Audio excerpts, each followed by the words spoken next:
They don't bleed. That's the most important rule, the one he never wrote down. My name is Alex, and my mind is the primary casualty of this place. I used to fear the things that lurked in the dark. Now, I fear the dark self, and the impossible geometry it hides. They say sanity is a fragile thing, a thin sheet of ice over a cold, deep ocean. Here, at this 24/7 gas station in the heart of the Mojave, the ice is gone, and I am drowning in the truth. This isn't a recording of a survivor. It's an autopsy of a mind. It all started with the silence. That's the first thing you have to understand about the Mojave Desert at 3 in the morning. It's not an absence of sound, it's a moment. A heavy, ringing void presses in on you from all sides, so immense it feels like a physical weight on your eardrums. In my first week working the serious yard shift at the Horizon Gas and Go, I thought that was the worst part of the job. It was a kind of soul-crushing boredom that sandpapered at away thoughts until everything was smooth, dull, and meaningless. I'd stand under the counter, under the sickly green-white buzz of the fluorescent lights, and watch dust motes dance in the air for what felt like hours. The only other were sounds, the low, monotonous hum of the coolers, and the occasional death rattle of the ancient air conditioning on. Outside, the world was a canvas of absolute black, punctuated only by the pool of weary light cast by the station's sign, a lonely island in an ocean of nothing. I took the job for the usual reasons. I needed the money, and I needed to get away from a life that had recently imploded. There was isolation a feature, not a bug. Out here, there were no awkward questions from pitying friends, no reminders of failure on every street corner. There was just the highway, a ribbon of asphalt stretching into infinity in two profound directions, and the emptiness of the desert. My duties were simple: man the register, restock the beef jerky, and try not to fall asleep. Most nights, I'd see maybe 3 or 4 customers, usually long-haul truckers with burnt holes in a blanket, or the occasional lost tourist with a look of quiet panic. They'd fill up, grab a coffee, and disappear back into the darkness, leaving me with alone the humming coolers and the oppressive silence once more. The manager hired who was me, a man named Frank, a portly guy with a sweat-stained shirt and a permanent look of exhaustion. He only ever came in during the day. The night shift, he told me, had been managed by a guy named Elias, but he'd quit without notice last week. Just packed up and left, Frank had with a shrug. People get weird out here. The quiet gets to them. He showed me the basics, handed me a key, and wished me luck. I didn't think much of Elias's sudden departure at the time. This kind of dead-end job had a high turnover rate. It was a place you worked when you had no other options. I understood that better than anyone. For the first few nights, the job was exactly what I will have: a long, slow march towards sunrise. I'd read cheap paperbacks, listened to podcasts until my phone battery ran low, and engage in a nightly war with a particularly resilient cockroach I'd named Sisyphus. I wastling thee into the rhythm of the place, the comfortable numbness of it all. The real world, with all its complications and heartaches, felt a million miles away. It was on my 5th night that I found the notebook. I was doing a half-hearted cleaning of the cabinet under the register, a grimy space that supposed that hadn't been touched in years, when my fingers brushed against it. It was a simple spiral-bound notebook, the kind you'd buy for $1. The cover was easy to the touch and stained with rings from countless coffee cups. The pages were warped, as if they'd been soaked and then left to dry in the desert heat. On the cover, written in a shaky, frantic hand, was a single name: Elias. Curiosity, a feeling I hadn't experienced much lately, sparked in my chest. I flipped it open. The few pages were filled with what you'd expect: inventory notes, reminders, crude doodles. But then, about halfway through, the tone changed. The handwriting grew tighter, more frantic. It was a list, meticulously numbered. At the top of the page, underlined 3 times, were the words, "The Rules." I chuckled to myself, leaning back against the counter. The welcome prank for the new guy. A little bit of desert folklore to keep me on my toes. I started to read, a smirk playing on my lips. If a vintage black car with on the headlights pulls up to pump 3, from not go outside. Do not make eye contact. Do not acknowledge it in any way. Lock the door if you have to. It will not be there long. It knows you are here. Just wait for it to leave. My smirk widened. Okay, pretty spooky. The classic ghost story trope, the phantom vehicle. I imagined Elias getting drunk and this writing stuff to mess with his replacement. The payphone on the side of the building will ring at exactly 3:33 a.m. It has been disconnected for over a decade. Do not, under any circumstances, answer it. The ring will stop after 11 rings. Let it ring. This one was more specific. Eyed out the large plate glass window at the rusted, forgotten payphone booth near the edge of the property. Disconnected for a decade? The nice touch. Gave it an air of authenticity. Should a customer offer to pay with old tarnished silver coins, you must accept the payment. However, from not let their skin touch yours. Use the small metal dish under the counter. After they leave, place the coins in the glass jar filled with salt. The not spend them. I under the reached counter. My fingers found a small cold metal dish, and behind it, a heavy glass mason half full of coarse rock salt. My blood ran a little cold. The props were in place. Elias had really to the combat. Still, it was just a joke. A well-crafted, slightly creepy joke. Do not tune the store radio to any frequency that frequency only static plays. If you accidentally land on one, turn it off right. Silence is safe. The static is not empty. I look at the cheap radio on the shelf behind me. Its power cord was frayed, and it was covered in a thick layer of dust. I hadn't even bothered to turn it on. What was with the static? The secret code? Messages from beyond? It was getting more elaborate. If the main store lights flicker twice in quick succession, a short flicker, then a long one, you have approximately 10 seconds. Lock the front and back doors. Go to the storeroom, close the door, and stay there in the dark for 7 exactly minutes. From not make a sound. Don not turn on your phone. 7 minutes. In more, no less. That was the last of the core rules. I followed a few more strange contextualist notes. They don't like the smell of bleach. The man with no reflection is just looking for directions, but don't tell him where. It was a descent into what I was alcohol-fueled paranoia. I closed the notebook, shaking my head with a laugh. It was the most excitement I'd had all week. I decided to play along. It was better than watching dust dance. The hours ticked by. The trucker came and went. A young couple in a beat-up sedan bought a map and a bag of chips. The silence returned, pressing in. My kept dream drifting back to the rules. It was stupid, but had planted a seed of unease. Every creak of the building, gust of wind whistling around the corner, now to have been told to be a new significance. Around 2:45 a.m. I saw it. A pair of headlights approach in the distance, the first I'd seen in over an hour. But as the vehicle got closer, the lights vanished. Not turned off, but just ink. A moment later, a car rolled silently into the station and stopped directly in front of Pump 3. It was a vintage black sedan, a Lincoln or a Cadillac from the 60s with ends like a shark's. The chrome was dull, and the paint was so dark it has to serve the light around it. And just as the rule had stated, its headlights were off. The engine was completely silent. It just sat there, a black hole in the shape of a car. My heart began to beat a little faster. This was a coincidence. It had to be. Some collectee out for a late-night drive. Maybe an electrical issue with his lights. My job required me to go out and offer assistance. That's what a normal person would do. I stood up, my hand on the handle of the glass door. Do not go outside. Do not make eye contact. Elias's frantic scrawl flashed in my mind. Hesitated. This was ridiculous. It was a car. Just a car. But it was parked at Pump 3, exactly as the predicted rule. A cold dread, heavy and irrational, has started to pool in stomach my. What if it was a prank? The thought was absurd, but in the oppressive solitude of the desert night, absurdity felt plausible.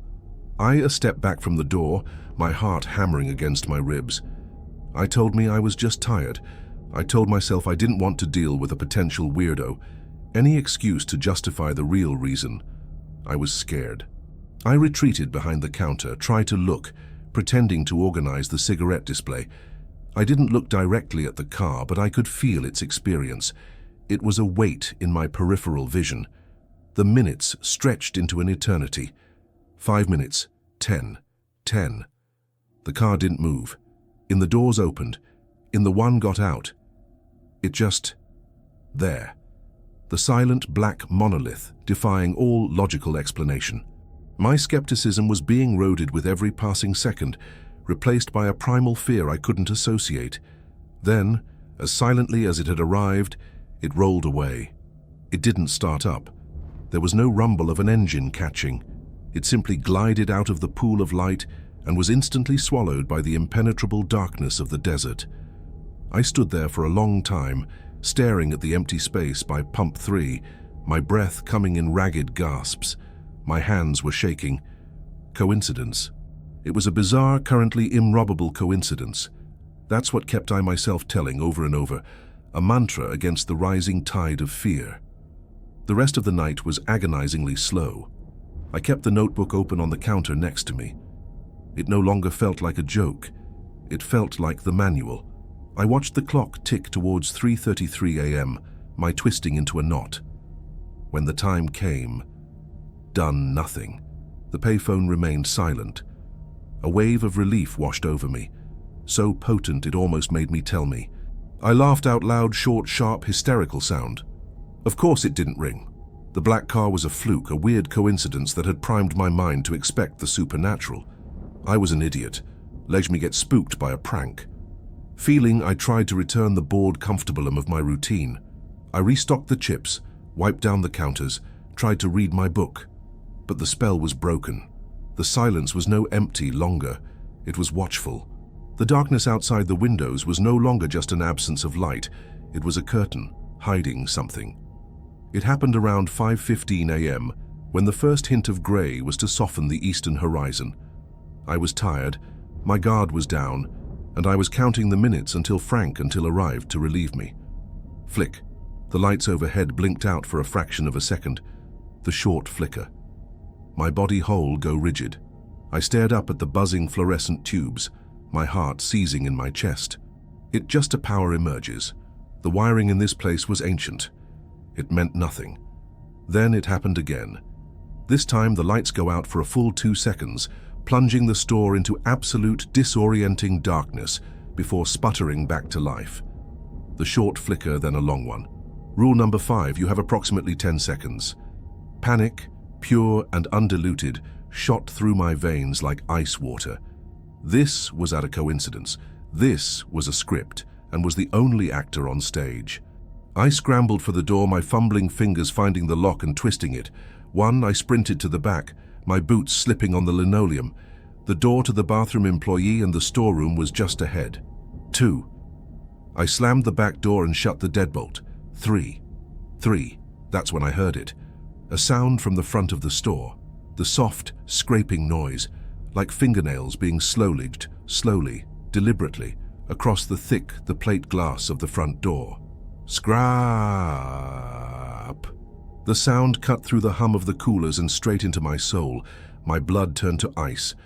Forgetting the bathroom, I lunged for the storeroom, yanked the door open, and myself inside, pulling the heavy wooden door behind me. Darkness, total and complete. I was plunged into a blackness thicker than the desert night, the air thick with the smell of dust, motor oil, and rat poison. 7, 8, 7 minutes. From not make a sound. Don not turn on your phone. I leaned against the door, my body trembling uncontrollably, try to muffle the sound of my own frantic breathing. My mind was screaming, "This isn't real. This is a nightmare. You're having a psychotic break." But the sound of the scraping had been real. I had heard it. I slid down to the floor, wrapping my arms around my knees, making myself as small as possible. I didn't dare reach for my phone to start a timer. I just started counting in my head. 1,000, 1,000. The silence in the storeroom was different. It was a muffled clastro fool. Every beat of my heart a drum in my ears. I strained to hear anything from the store, but there was nothing. The scraping had it ever been there at all? Was I losing my mind? The 7 minutes felt like 7 years. My imagination ran wild, populating the darkness outside the storeroom door with unspeakable shapes. Finally, when I was sure at least 10:10 had passed, I forced to move myself. My limbs were stiff, my muscles screaming in protest. I rose slowly, my hand finding the doorknob. It felt cold as a tombstone. I turned it with excruciating slowness, wincing at the soft click of the latch. I pushed the door open a crack and peered into the store. Everything was normal. The lights were buzzing, the coolers were humming. The first weak rays of dawn were filtering through the windows, painting the dusty floor in shades of grey. There was no there. I stepped out of the storeroom, my body still tense, expecting an attack at any moment. Oh, nothing. I walked cautious to the front of the store, my eyes fixed on the glass door. I scanned the parking lot, the highway, the desert beyond. Empty. Relief and embarrassment washed over me. I had panicked. I had let a dead man's prank and a couple of coincidences send me spiraling into a full-blown panic attack. The scraping sound had been must-wind, or a branch, or my own overactive imagination. I let out a shaky laugh. I felt like a complete and fool-utter. I walked to the front door to unlock it for the day, and that's when I saw it. My blood didn't just run cold, it froze solid in my veins.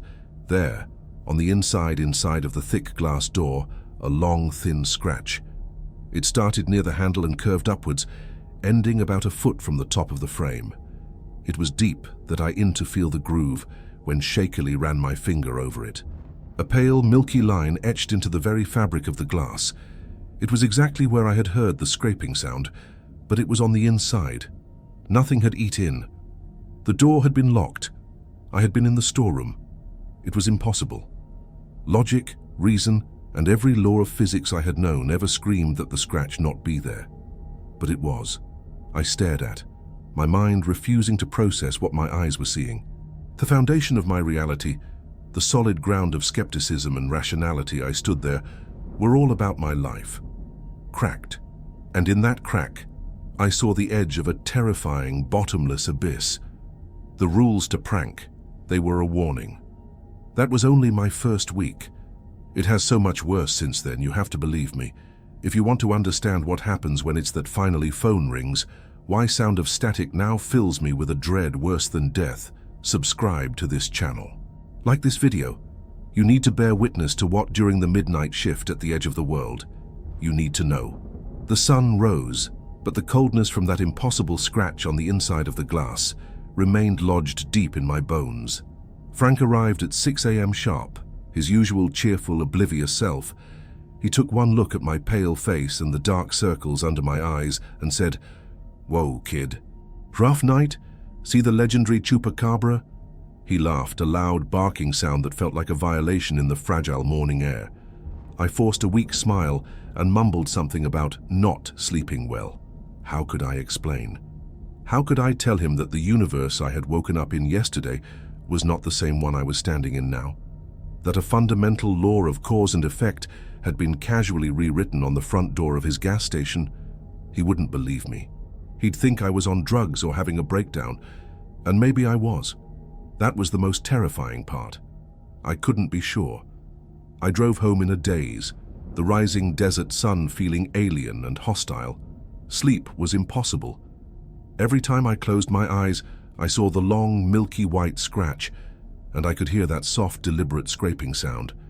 That notebook, Elias's notebook, was no longer a curiosity.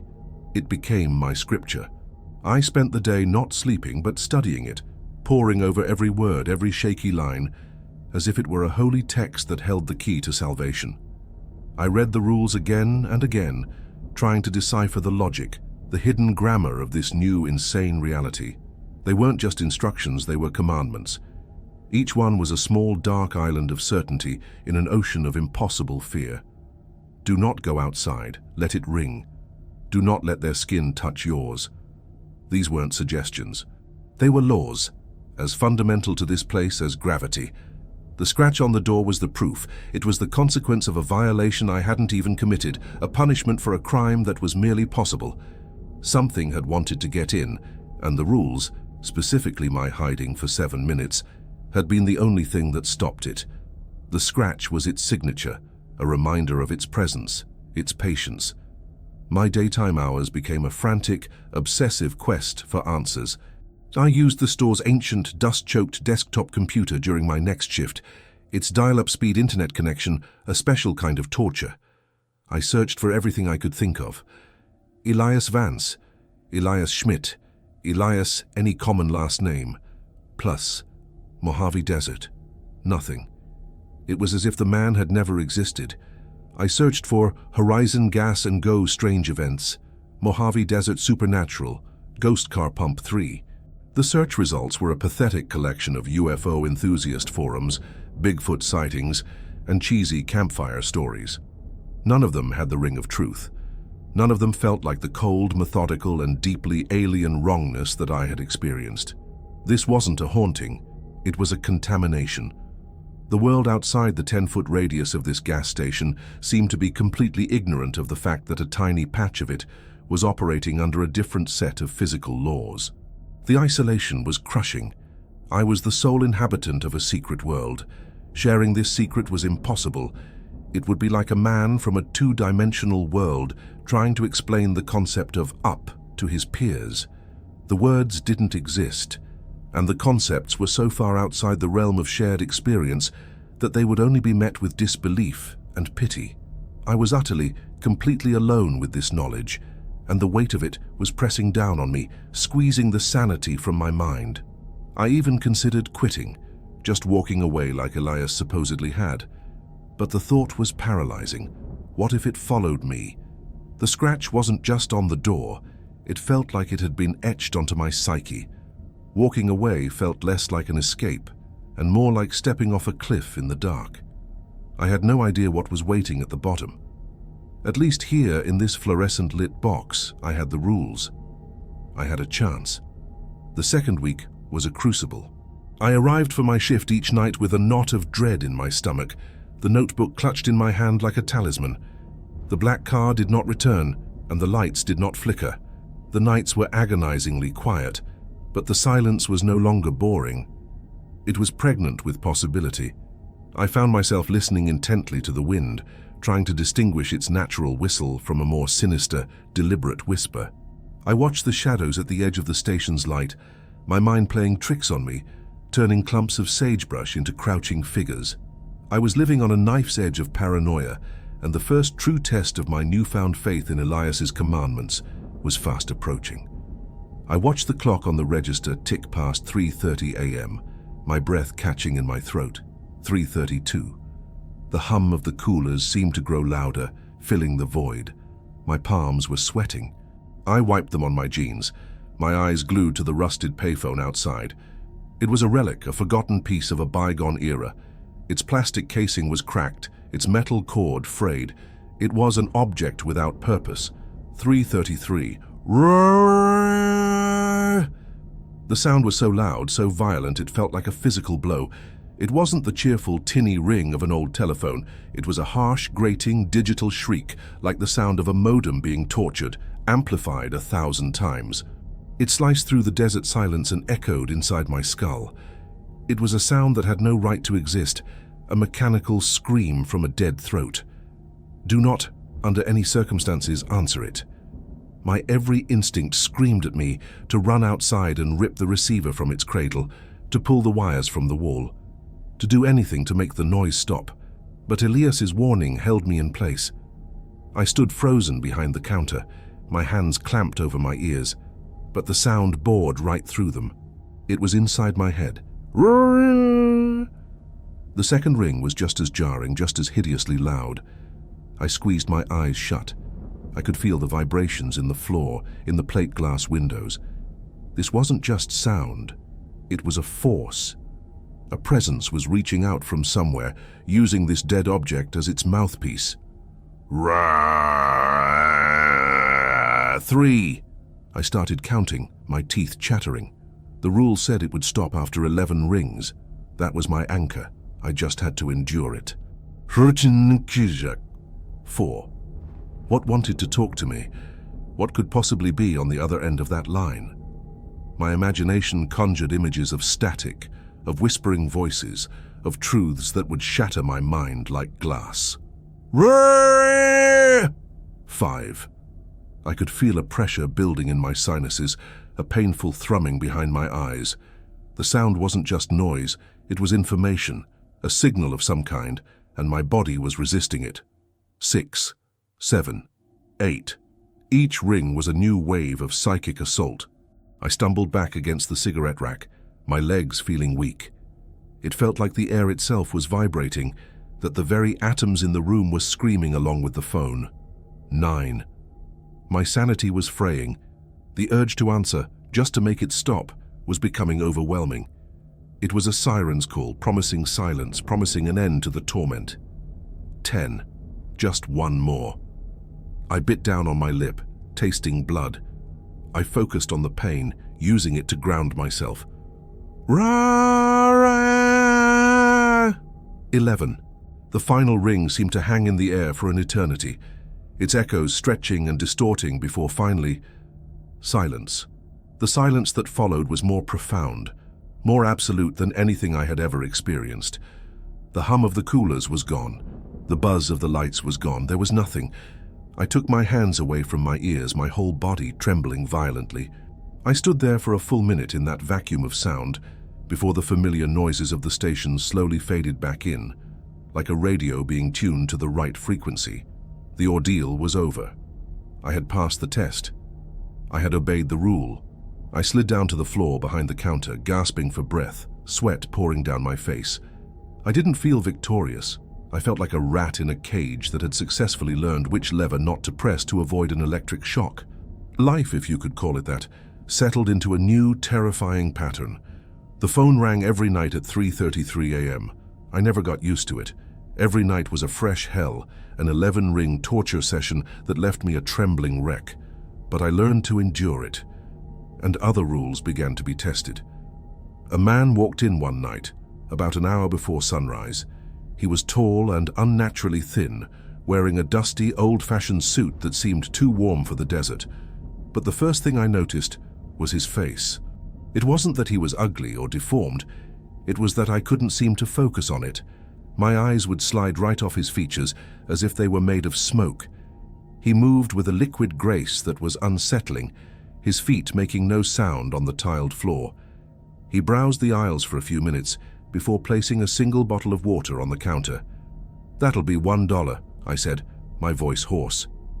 He didn't speak. He simply reached into his pocket and placed 2 coins on the counter. They were large and heavy, tarnished to a dull, greasy gray, silver.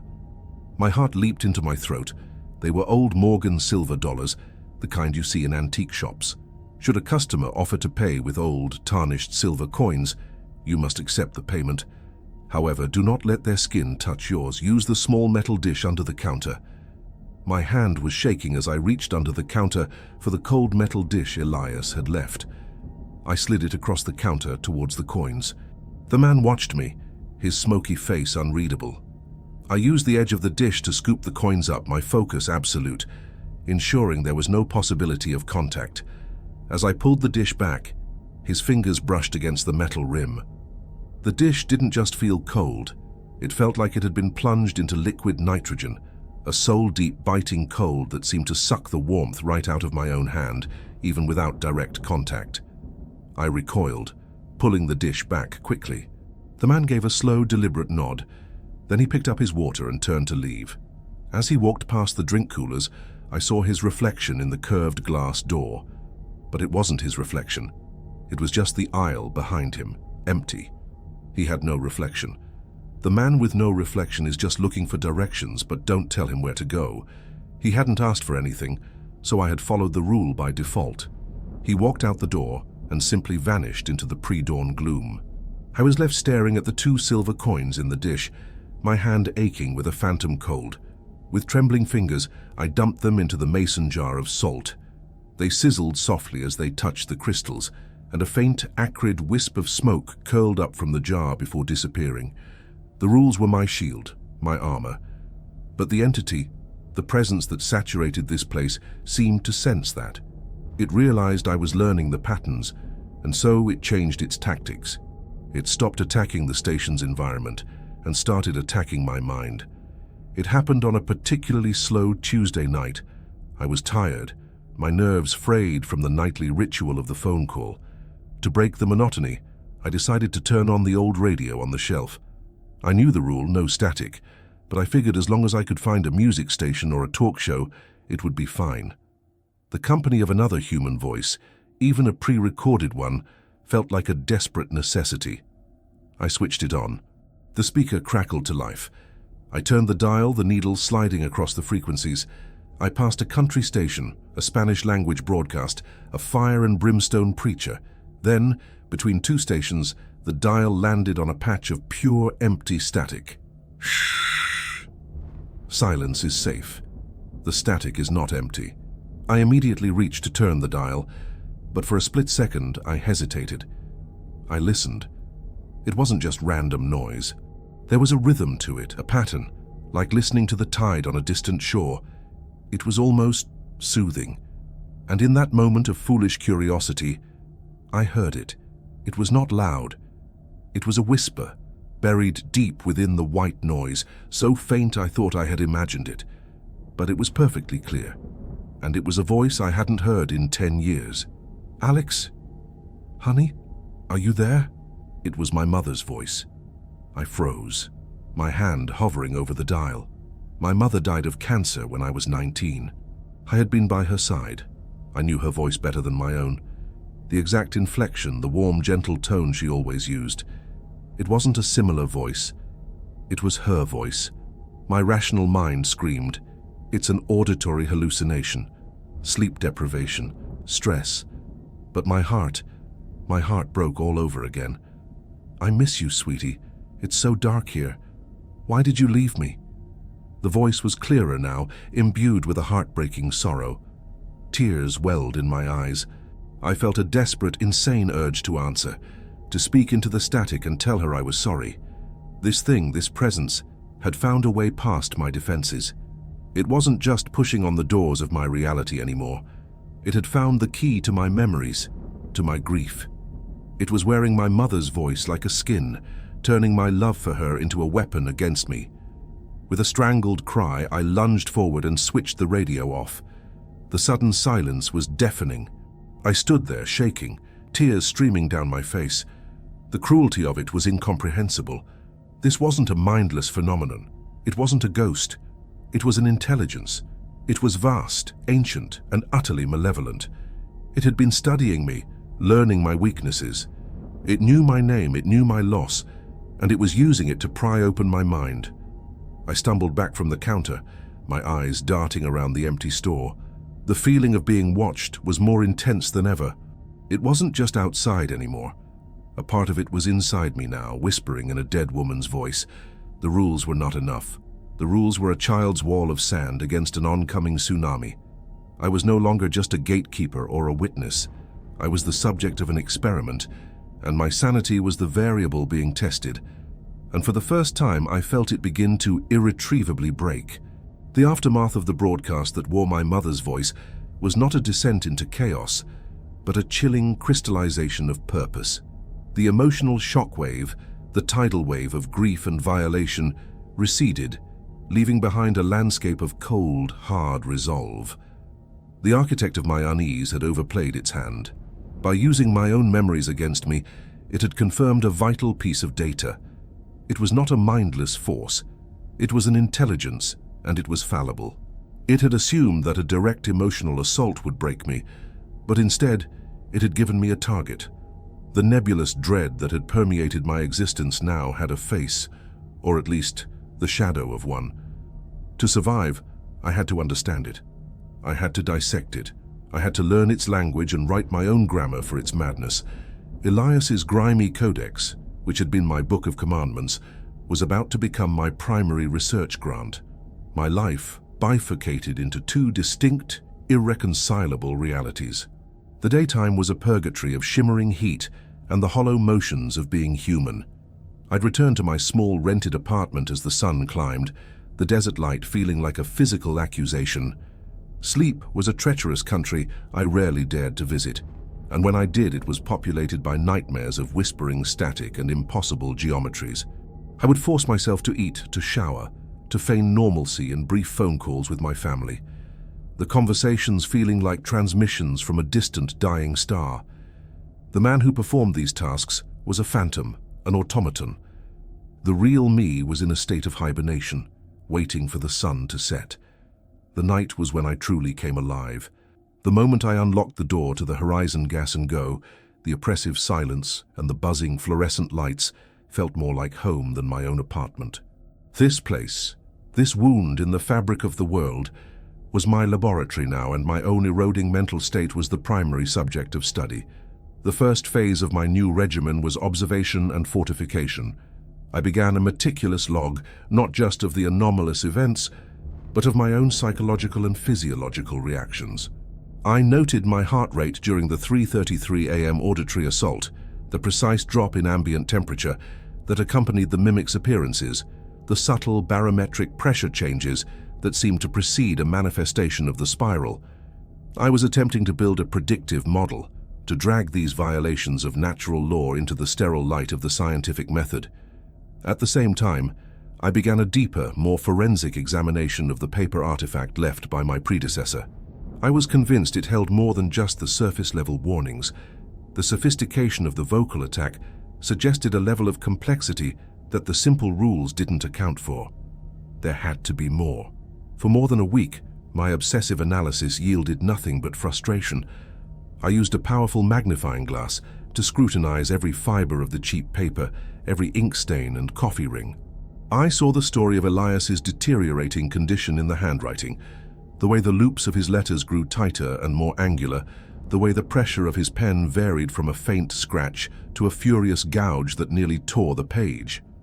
I could feel his terror as a palpable thing, a residue left on the object, but I couldn't find any new information. I performed graphite rubbings on the inside covers, hoping to find the imprint of a long-gone page. I cross-referenced the dates of his inventory notes with lunar calendars and meteorological data, searching for correlations. The work was maddening, a descent into a paranoid feedback loop where every random detail seemed like a potential clue. All the while, the nightly phenomena continued, their clockwork precision a mockery of my frantic search. The breakthrough, when it came, was born not of intellect, but of clumsiness. It was close to 4 a.m. on a particularly draining night.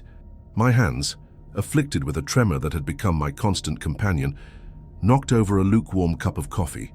A dark, spreading stain consumed a page of Elias's inventory notes. I cursed, grabbing a fistful of coarse paper towels from the dispenser, dabbing at the mess with frantic irritation. As I pressed down, the liquid-soaked paper became momentarily translucent, and I saw it. Beneath the bold, desperate scrawl of Elias's primary text, a second layer of writing shimmered into existence like a ghost. It was faint, spidery, and intricate. My breath caught in my throat. I lifted the paper towel. As the coffee stain began to dry, the spectral words faded, retreating back into the fabric of the paper until they were gone. My heart was a trip hammer against my ribs. It wasn't a secret. It was a secret within a secret. He had found a way to create a palimpsest, a hidden document concealed by the overt one. After a few frantic experiments on a blank page at the back of the book, I discovered his method. He had used a pen with a nearly dry, failing ink cartridge, applying the barest minimum of pressure. The resulting text was too faint to be seen under normal light, a mere whisper of ink. But when the paper was saturated with liquid, the hidden ink would briefly become visible against the translucent fibers before vanishing again as it dried. It was the work of a man who was terrified of his own research falling into the wrong hands, or perhaps the wrong minds. What followed was the most sacred and terrifying ritual of my life. Night after night, I would lock the station doors, brew a pot of black coffee, and begin the painstaking process of excavation. Using a delicate cotton swab, I would apply a single drop of liquid to a small portion of a page. The secret text would bloom into view for no more than 30 seconds. In that fleeting window, I would frantically transcribe the words into my own fresh, clean notebook, my pen flying across the page before the portal to Elias's deeper knowledge closed. I was an archaeologist of a single, accursed document, and the truths I unearthed were more horrifying than any monster I could have imagined. The hidden writings confirmed my suspicions. Dr. Elias Vance was not some desert burnout. He was a brilliant, broken man. The journal was his magnum opus and his suicide note. In it, He laid out his shoreline hypothesis in excruciating detail. He believed that our reality was just one layer in an infinite stack of cosmic membranes, and that this specific patch of desert was a place where the barriers had worn thin. "This is not a portal or a gateway," he wrote in one of the revealed passages. "Those concepts are too simplistic, too human. This is a wound, a place where the skin of the universe has been abraded, and the raw, septic realities beneath are exposed. The phenomena we witness are not incursions, they are infections." He had developed a chillingly academic taxonomy for the infections. The silent navigator, he posited, was a being from a four-dimensional reality, perceiving our linear flow of time as a physical landscape it could traverse. Its appearances weren't travel, they were acts of temporal relocation. The signal from the payphone was an informational pathogen, the disembodied consciousness of a being from a universe that had suffered total heat death. It existed now as a self-replicating pattern of data, endlessly seeking a complex neurological system, a human brain, to colonize and use as a vessel. Answering the phone wasn't just making a call, it was opening a port for a viral download that would erase the host. The mimic, the man who paid in silver, was even more bizarre. Elias described it as a quantum gestalt, an entity without a fixed physical form that coalesced into a temporary body based on the expectations of its observer. "It is a living Rorschach test," he wrote. "It scans the observer's mind for a non-threatening humanoid template and projects a crude facsimile. The flaws in its mimicry, the lack of reflection, the inability to process complex social constructs like currency, are evidence of its alien nature. The silver coins, I believe, act as a quantum abrasive, disrupting the delicate quantum entanglement that holds its physical form together, causing it a sensation akin to agony. The profound chill I'd felt was my own body's subconscious recognition of a being that was fundamentally violating the laws of matter. But it was his notes on the spiral-drawing entity that consumed me with a new intellectual kind of dread. He never gave it a name, only the symbol, which he called the Logic Eater. "This one is different," the hidden text read. "It does not originate from an adjacent reality. It is an extra-cosmic contaminant, an idea from the absolute void between the universal membranes. It is a form of sentient paradox. It does not consume matter or energy. It consumes causality. It learns by observing a system, identifying its foundational rules, and then systematically inverting them. The scratch appearing on the inside of the door was not an act of teleportation. It was a localized rewriting of history, creating a reality where the scratch had always been there. Its presence indicates that the shoreline is no longer just thin, it is beginning to unravel. This knowledge was not a weapon, it was a mirror, showing me the true, monstrous scale of my own insignificance. The universe wasn't just uncaring, it was actively, incomprehensibly hostile, and I was a microbe clinging to a cell wall while a virus rewrote the organism's DNA. My desire to understand had led me to a truth that was itself a poison. As if on cue, the overarching consciousness of the place seemed to sense that I had unlocked Elias's secrets.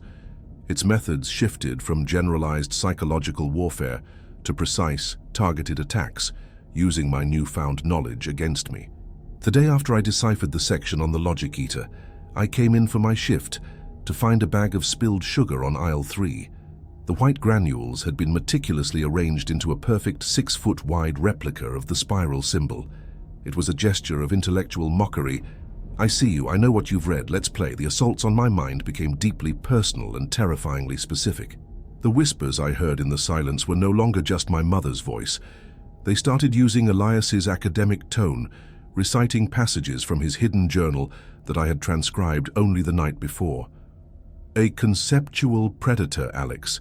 It learns by unraveling the logic of a system, and you are such a tidy, logical system." It began to implant false memories, not just of emotional trauma, but of scientific impossibility. I would suddenly have a crystal-clear, detailed memory of my college physics professor, explaining the principles of temporal relocation, complete with chalkboard diagrams. I'd spend hours in a state of profound disorientation, unable to distinguish which of my scientific beliefs were from my actual education, and which were alien concepts inserted into my memory. The final bastion of my former life was my relationship with Frank. I had clung to the idea of him as an anchor to the normal world, a blissfully ignorant daytime manager. But after my discoveries, I looked at him with new eyes. During one morning handover, I decided to test him, to see how deep his ignorance truly went. "Had another weird night," I said, trying to sound more exhausted than terrified. Power flickered again.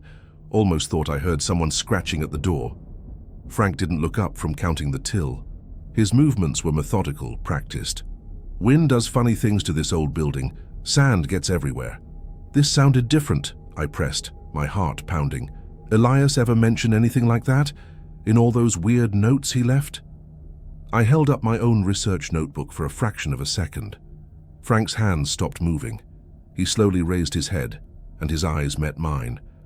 The folksy, tired mask was gone. His expression was one of absolute, soul-deep exhaustion, and something else, a flicker of profound fear. "Let me give you some advice, kid," he said, his voice low and devoid of its usual cheer. "There are two kinds of people who work this shift for more than a month. The ones who learn what to ignore and the ones who get buried by what they see. Elias was the second kind. Don't be the second kind, just sell the damn gas." He held my gaze for a moment longer, a silent, desperate plea passing between us. Then he blinked and the mask was back. "You look like hell. Go get some sleep." I walked out into the searing morning light with the final, terrible piece of the puzzle falling into place. Frank wasn't ignorant. He was a survivor. He was a veteran of this quiet, cosmic war, and his strategy was willful denial. He had seen the abyss and had chosen to step back from the edge. I, on the other hand, had taken a running leap, armed with nothing but a notebook and a desperate need to understand. Elias was wrong. The gas station wasn't a shoreline, a passive location where realities bled together. This place was an active intelligence. The phenomena weren't random infections. They were the meticulously designed lures of a vast, patient predator. And by deciphering its methods, by showing that I could learn, I had just promoted myself from being another piece of bait to becoming the subject of its focused, academic, and utterly malevolent curiosity. The knowledge unearthed from Elias's hidden texts did not arm me. It imprisoned me. I had become the sole unwilling scholar of an ecosystem of horrors, a specialist in my own destruction. The station was no longer a place of employment. It was a sarcophagus, and the hieroglyphs of my damnation were being written on the walls of my own mind. My research, which had begun as a desperate bid for survival, had mutated into a morbid obsession. I filled notebook after notebook with my own observations, expanding on Elias's taxonomy, charting the subtle variations in the phenomena with the detached precision of a seismologist, recording the tremors that will eventually bring down his own house. I was no longer just a victim. I was a collaborator in my own unraveling, a stenographer for the abyss. This new phase of my existence was one of grim, terror-infused routine. The nightly schedule of anomalies became a kind of liturgy. The shriek of the payphone at 3:33 a.m. was a call to prayer. The silent arrival of the navigator on moonless nights was a dark communion. The appearance of a mimic was a catechism in the failure of physical law. I stopped flinching. I stopped panicking. A strange cold calm settled over me, the kind of calm that precedes a total psychotic break. I would simply observe, record, and analyze. When the spiral arranged the Snickers bars into a perfect fractal pattern, I didn't scream. I took a photograph and logged the event, noting the geometric complexity as a clear escalation in its intelligence. When the static whispered my childhood imaginary friend's name from the radio speaker, I simply noted the date and the new depth of its personal data mining. My sanity was a currency I was spending coin by coin to purchase one more night of understanding. The entity, the vast and patient consciousness of the station itself, seemed to find my academic detachment a novel form of sport. It had a new toy, and it was becoming increasingly creative in its methods of play. The attacks on my perception grew more profound, more destabilizing. It began to subtly alter the station itself, testing my memory and my attention to detail. I'd arrive for my shift, and the prominent coffee sign would, for the first hour, read, "Collapse." The brand names on the cigarette packs behind the counter would shift from Marlboro and Camel to brands I'd never heard of, Black Lung and Styx. If I stared at them, they would revert, leaving me in a nauseous state of cognitive dissonance. Was I hallucinating? Or was it toying with the very text of reality? The most disturbing manipulations were the temporal ones. I began experiencing micro-loops, small fragments of time that would repeat. I'd wipe down the counter, turn to restock the coffee filters, and then find myself back at the counter, rag in hand, the surface still dirty. These loops would last only a few seconds, but they were profoundly disorienting, eroding my trust in the linear progression of time itself. Elias had theorized about the navigator's ability to edit its location in time. It seemed the station's ambient intelligence was now applying that principle to my consciousness, forcing me to reread the same terrible sentence of my life over and over. It was during this period of methodical, escalating madness that the pattern broke. For 4 years, I have replayed this night in my mind, examining every decision, every fleeting thought, trying to pinpoint the exact moment I sealed my fate. The truth is, my fate was sealed the moment I opened Elias's notebook.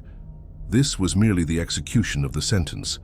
It was a Wednesday, a night thick with a strange electric stillness. The air was heavy, and the usual chorus of desert insects was silent. There had been no phenomena. The navigator's new moon had passed. The payphone had not rung at 3:33 a.m., an absence of torment that was somehow more terrifying than its presence.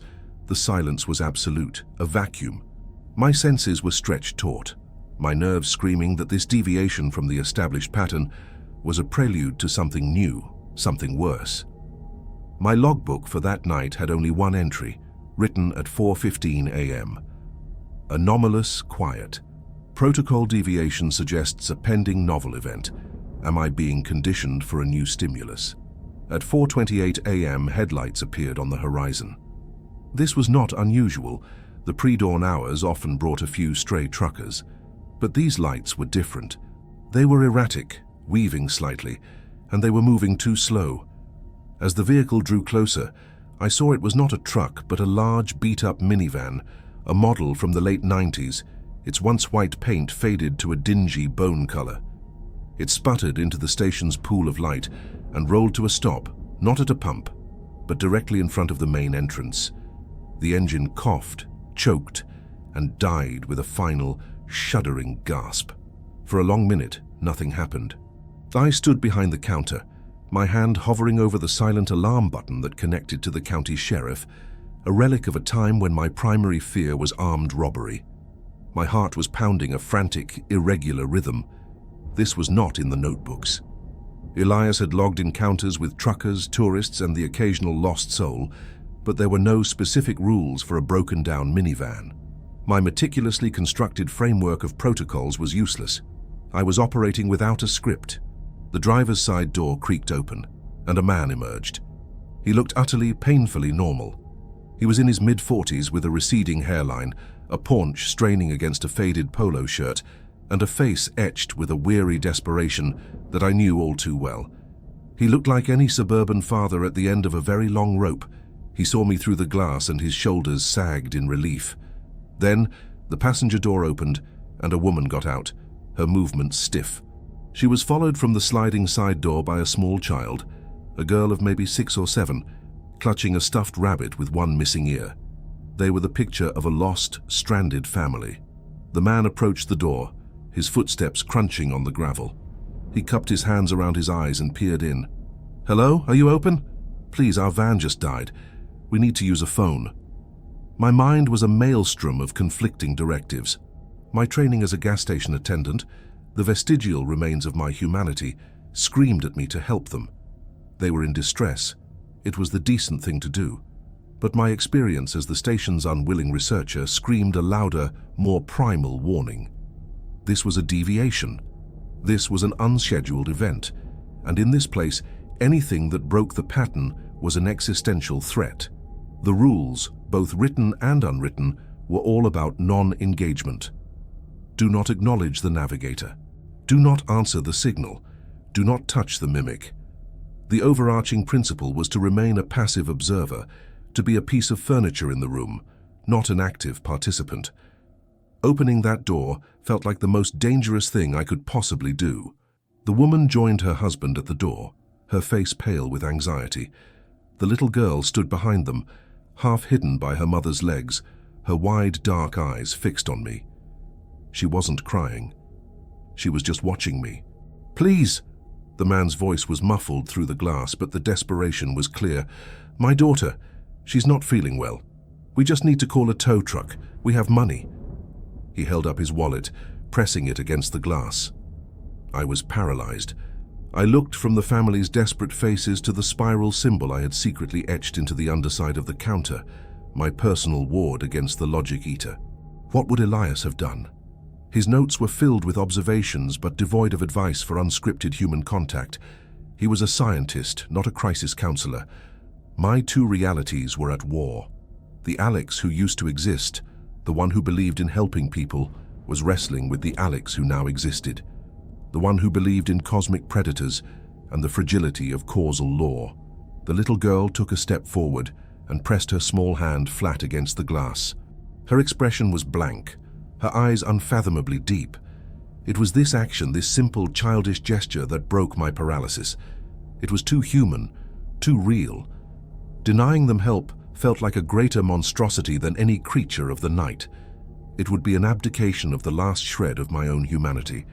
Perhaps this was the real test.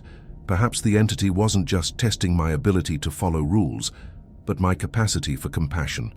Perhaps the only way to win was to be human. It was a stupid, sentimental, and fatally optimistic thought. With a deep breath that felt like a prelude to a plunge into icy water, I made my decision. I walked to the door, my hand trembling as it reached for the deadbolt. I turned the lock. The click echoed in the silent station like a gunshot. The moment I pulled the door open, the world changed. It was not a dramatic, explosive event, but a subtle, sickening shift in the very texture of reality.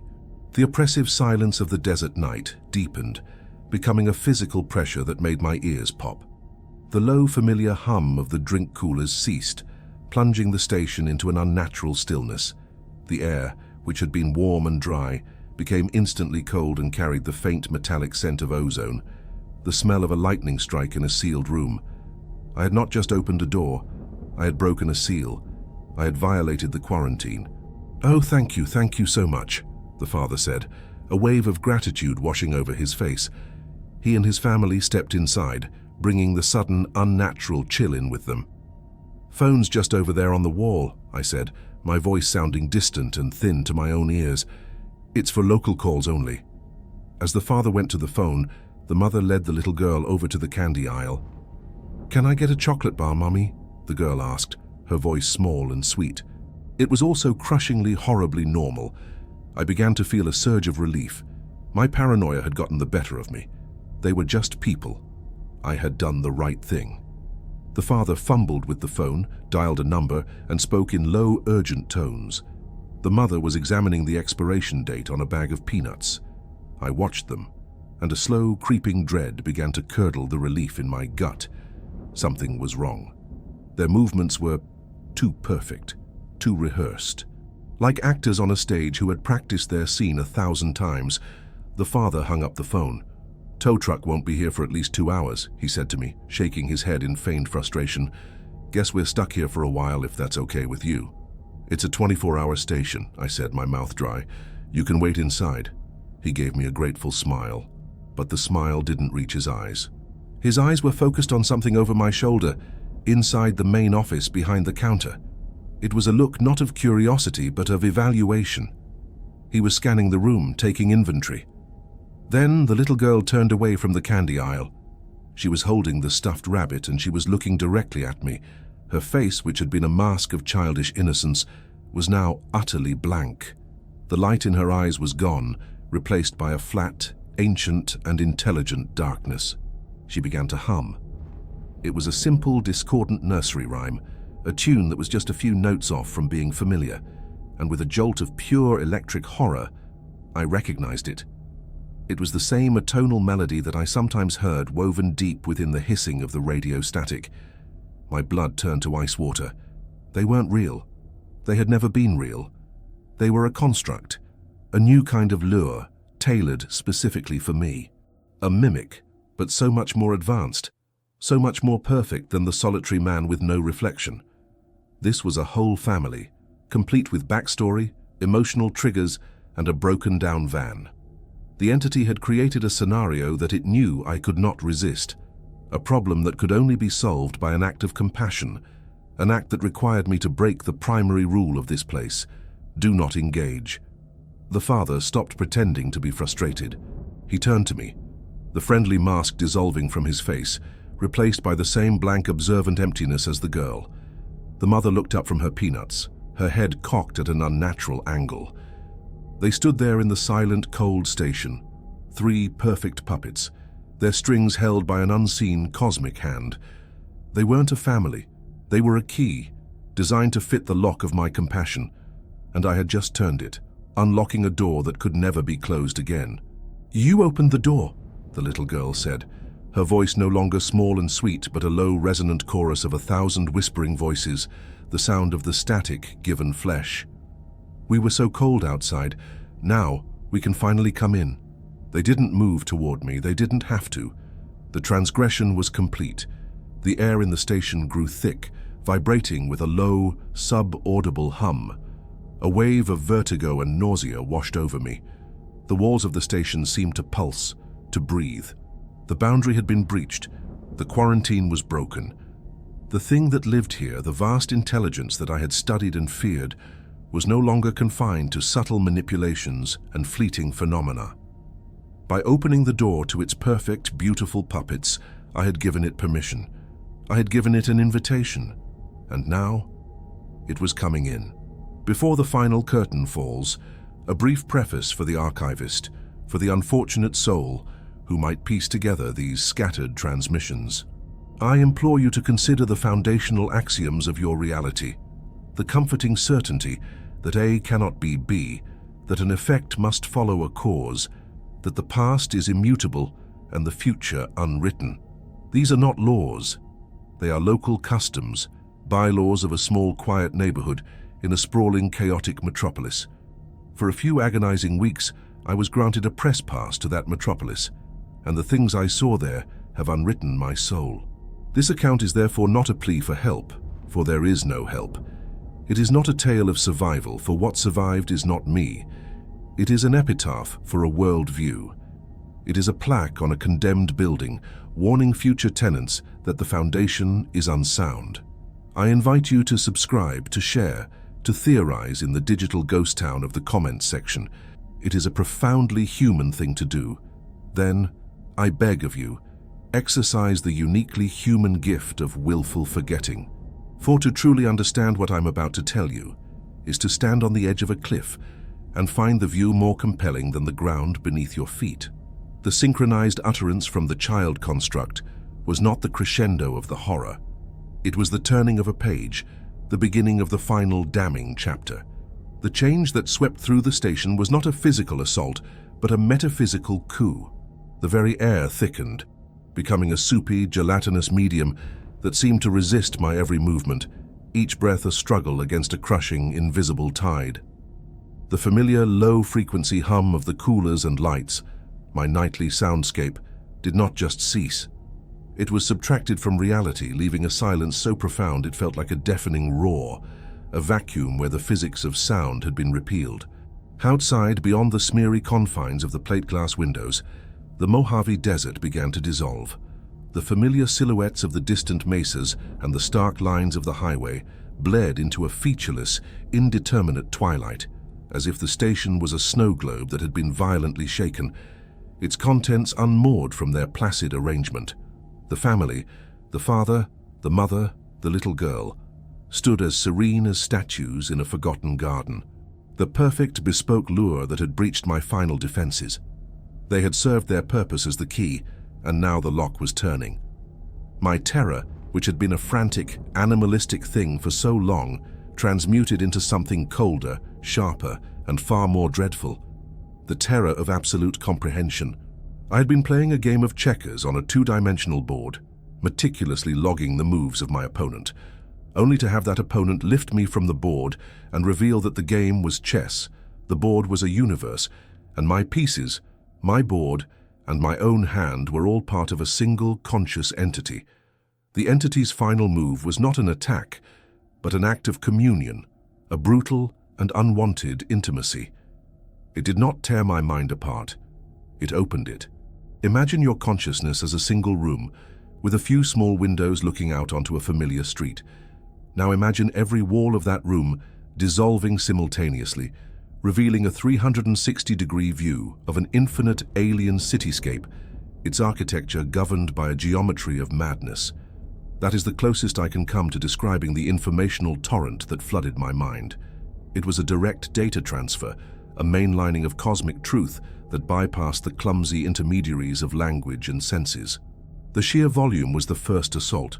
It was the entirety of the Library of Alexandria, the content of the internet, the life experiences of a billion souls, all compressed into a single searing moment. But the content was the true violation. I was forced to experience the sensation of a star collapsing into a black hole, not as an observer, but from the perspective of the star itself. I was shown the periodic table of a universe where the fundamental forces had never separated, where life had evolved as sentient patterns of plasma. I lived through the birth, evolution, and heat-death of a civilization of crystalline beings who communicated through modulated gravity waves, their entire history unfolding in what, for me, was less than the span of a single heartbeat. My own identity, the carefully constructed edifice of Alex Cole, was a sandcastle against this tsunami of revelation. My most cherished memories, my first kiss, the pride in my father's eyes at my graduation, the specific shade of green of my childhood bedroom, were not erased. They were simply trivialized. They remained, but they were now inert data points, stripped of their emotional weight, like faded photographs of a stranger's life. In their place, a series of colossal soul-crushing truths settled, not as theories but as self-evident axioms. The first truth was the apparatus. The Horizon Gas and Go was not a place. It was a piece of equipment, a meticulously engineered artifact of incomprehensible age and purpose.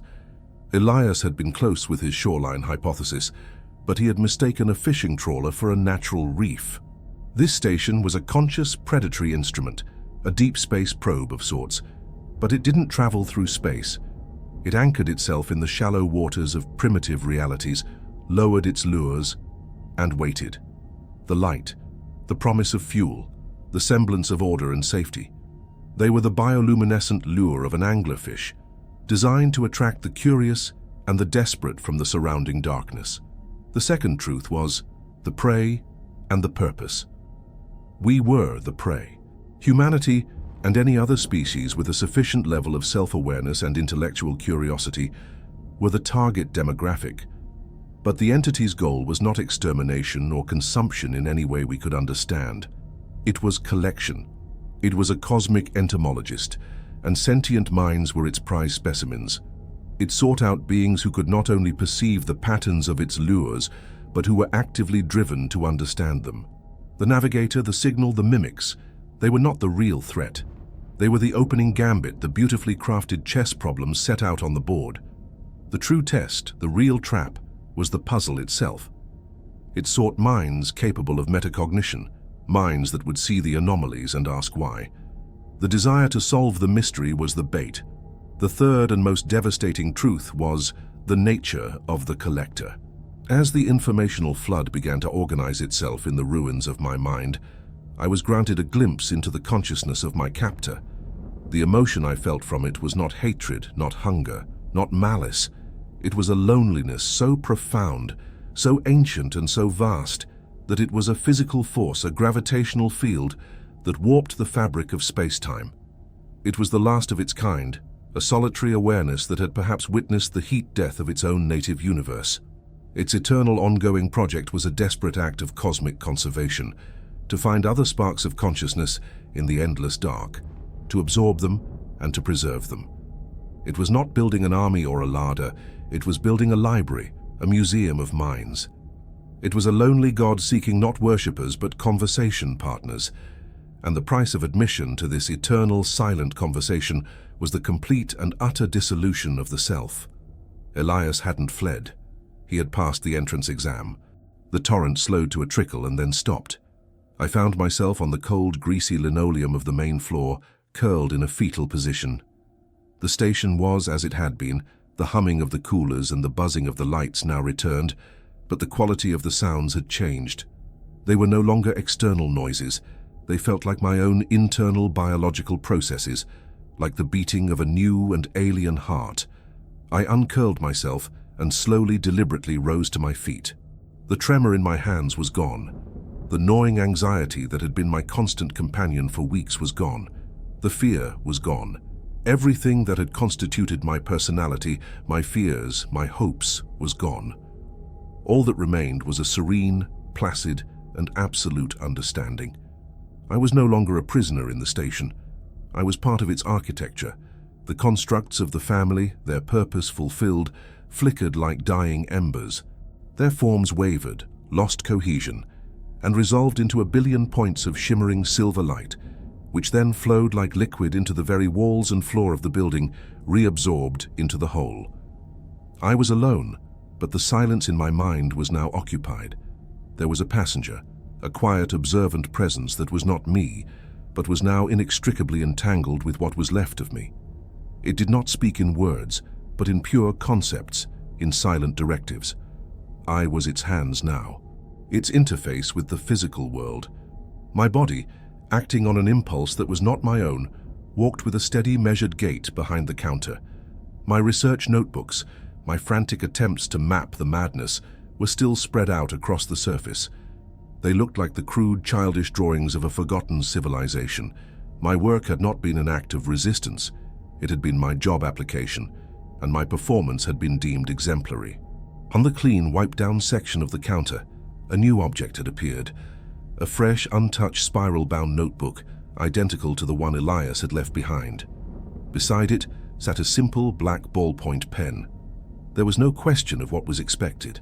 The trap needed to be refined.